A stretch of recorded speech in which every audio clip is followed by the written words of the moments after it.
Presidential address में जम्मू कश्मीर के हवाले से जिक्र किया गया और यह बताया गया कि 370 हटाने के बाद वहाँ पे पार्लियामेंट इलेक्शन भी हुआ और असेंबली इलेक्शन भी हुआ।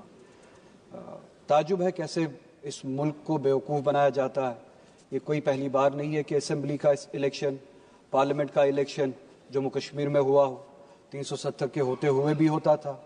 आपने नाजायज़ तरीके से 370 हटाया, उसके बाद भी इलेक्शन हुआ। 370 के दौरान भी लोगों ने जमहूरियत पे यकीन दिखाया, जमहूरियत के ज़रिए अपने फैसले किए और 370 के हटाने के बाद भी लोगों ने जमहूरियत के ज़रिए जवाब दिया। वो इलेक्शन होना कोई पहली बात नहीं है, कोई ख़ास बात नहीं है। इलेक्शन इससे पहले भी हुए, आज भी होते रहे, होते भी रहेंगे। जो चीज़ बतानी चाहिए थी, जो बताई नहीं गई प्रेसिडेंशियल एड्रेस में, कि जम्मू कश्मीर में 370 हटाने से क्या नुकसानात हुए, 370 के होने से क्या फ़ायदे थे, जो बात मुल्क को बताई नहीं जाती है, जो बात इस ऐवान को बताई नहीं जाती है, जो बात उस प्रेसिडेंशियल एड्रेस में होनी चाहिए थी, जिसका जिक्र नहीं हुआ। कुछ पॉइंट्स की तरफ मैं इशारा करूंगा।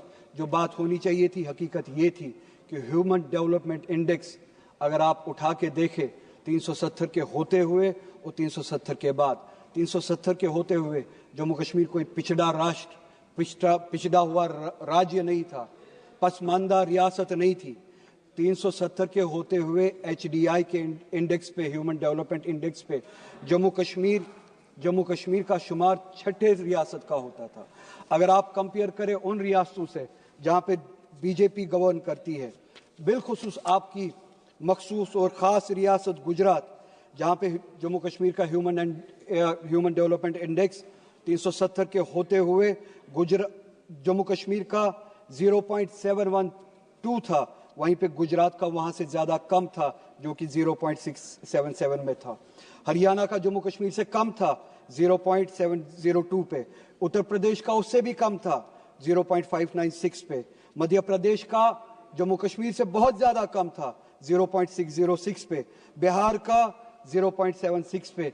काश उस तरफ तवज्जो दी होती। जम्मू कश्मीर पे जो तोहमतें लगाते हो, जबकि हकीकत कुछ और है। 370 के होते हुए जम्मू कश्मीर इन सब रियासतों से, जिसमें आपकी गुजरात भी शामिल है, बहुत ज़्यादा बेहतर थी। पॉवर्टी राइट 370 के होते हुए, जिसका जिक्र यहाँ पे नहीं हुआ, जो बताया जाना चाहिए था। जम्मू कश्मीर, जो इस मुल्क की सर्वे हुई है, आखिरी सर्वे हुई है, जम्मू कश्मीर में 10.3% पे थी, जो कि गुजरात से कहीं ज़्यादा बेहतर है। गुजरात जहाँ पे 16.6 की पॉवर्टी रेट है, परसेंटेज है। यूपी की 29.4% है। मध्य प्रदेश की 31.7 पॉवर्टी परसेंटेज है। बिहार की 33.7 और 370 के होते हुए उसी मुकाबले में जम्मू कश्मीर की सिर्फ और सिर्फ 10.3 पॉवर्टी रेट थी। ये बताना आप भूल गए। इस मुल्क को आप बेवकूफ़ बनाते हैं, इस मुल्क को आप मिसलीड करते हैं। लाइफ एक्सपेक्टेंसी पे बात करें, 370 के होते हुए आपकी जो सर्वे हुई है इस मुल्क में 2009 से लेकर 2016 तक, अगर आप कंपैरिजन करें, जम्मू कश्मीर में लाइफ एक्सपेक्टेंसी की जो रेट थी वो उम्र बन चुकी थी 73.5, गुजरात की उससे कम थी 68.7, यानी जम्मू कश्मीर में लाइफ एक्सपेक्टेंसी ज़्यादा थी गुजरात से। हरियाणा में 69.4, यूपी में 60.3, मध्य प्रदेश में 60.2, बिहार में 68 और इस सब के मुकाबले में इन सबसे ज़्यादा कश्मीर में थी 73.5। एजुकेशन के हवाले से आप बात करें, एक ही इंडिकेटर की मैं बात करता हूं, gross enrolment ratio for higher education. जो हायर एजुकेशन में लोग दाखिला लेते थे, एनरोल करते थे, जम्मू कश्मीर में इन सब रियासतों से ज्यादा थी 370 के होते हुए। 370 के होते हुए 30.9% थी जम्मू कश्मीर में, और गुजरात की उसी मुकाबले में बहुत ज्यादा कम थी 20.4। यानी कि जम्मू कश्मीर में 370 के होते हुए हायर एजुकेशन में 31% जो है आबादी की जाती थी, और गुजरात में उससे बहुत ज़्यादा कम 20% जाती थी। हरियाणा में 29.4%, यूपी में 25.8%, मध्य प्रदेश में 22.6%, बिहार में सिर्फ और सिर्फ 14%। ये है हालत जो कश्मीर की थी, जिस राह पे ये कश्मीर था। इनकम की अगर बात करें, मैं ज़्यादा इंडेक्सेस में जाऊँगा नहीं। पॉवर्टी की मैंने बात की, जम्मू कश्मीर गुजरात से भी बेहतर था, हरियाणा से भी बेहतर था, यूपी से भी बेहतर था, मध्य प्रदेश से भी बेहतर था, बिहार से भी बेहतर था। सिर्फ 2 मिनट चाहिए मैडम चेयरपर्सन, मैं कंक्लूड करूंगा, मुझे पता है मेरे पास वक्त ज़्यादा नहीं है। पोस्ट पोस्ट एब्रोगेशन का डाटा, एक ही इंडिकेटर उठाते। ये सारे इंडिकेटर्स 370 के होते हुए जो यहाँ पे बताया नहीं गया, पोस्ट एब्रोगेशन का इंडिकेटर एक ही अगर उठाए, एम्प्लॉयमेंट का, चूंकि मेरे पास वक्त नहीं है, उसी रियासत में जहां पे ये इंडिकेटर्स थे, आज एम्प्लॉयमेंट जो रेट है वो 32% पे पहुंची है। पहली बार हमने देखा है। यह 370 हटाने का नतीजा। 370 हटाने के बाद यह बताया गया, मुल्क को बेवकूफ बनाने की कोशिश की गई कि इलेक्शंस हुए। इलेक्शंस उससे पहले भी होते थे। यह नहीं बताया कि इलेक्शंस के जरिए लोगों ने वहां पे क्या पैगाम दिया।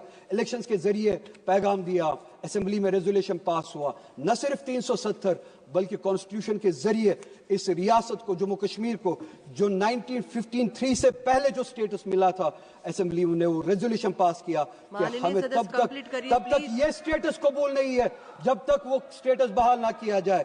असेंबली के जरिए हालांकि मेरी वो ख्वाहिश नहीं है सिर्फ स्टेटहुड बहाल किया जाए यहाँ पे, मगर असेंबली के जरिए, और बहुत सारे लोग, सिर्फ एक मिनट मैडम, सिर्फ एक मिनट, बहुत सारे लोग आपके उन वादों पे उम्मीद लगाए हैं कि आपने यहाँ पे चलिए स्टेटहुड की बहाली के हवाले से वादे किए हैं, सुप्रीम कोर्ट में वादे किए हैं, वो वादे आप कब पूरा करेंगे और रेजोल्यूशन पे अमल कब करेंगे।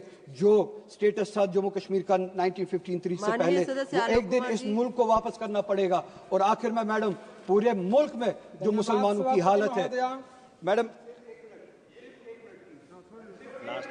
कंप्लीट करिए प्लीज, सिर्फ एक मिनट कंक्लूड करूंगा। पूरे मुल्क में मुसलमानों की जो हालत है, वो उस हालत के बारे में आप यहाँ पे जिक्र करना भूल गए।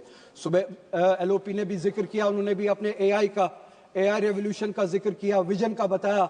उस विजन के साथ ओबीसीज को जोड़ना भी चाहिए, पिछड़े हुओं को जोड़ना भी चाहिए, मुसलमानों को जोड़ना भूल गए। क्या सिर्फ मुसलमान सिर्फ इसलिए है, क्या मुसलमान सिर्फ इसलिए, 30 सेकेंड्स आप गिनिए, क्या मुसलमान सिर्फ इसलिए है कि उनको बीजेपी से डरा के इलेक्शंस में वोट हासिल किए जाए? मैं ये बताना चाहूंगा कि ये गलतफहमी पालना बंद कर दीजिए। मुसलमान किसी से डरने वाले हैं नहीं, न वो बीजेपी से डरते हैं न किसी से डरते हैं। वो अगर डरते हैं तो सिर्फ और सिर्फ इसी बात से डरते हैं कि जिस तरह का रवैया आरएसएस और बीजेपी। मैं आपका आभार व्यक्त करता हूं कि आपने मुझे महामहिम राष्ट्रपति जी के अभिभाषण के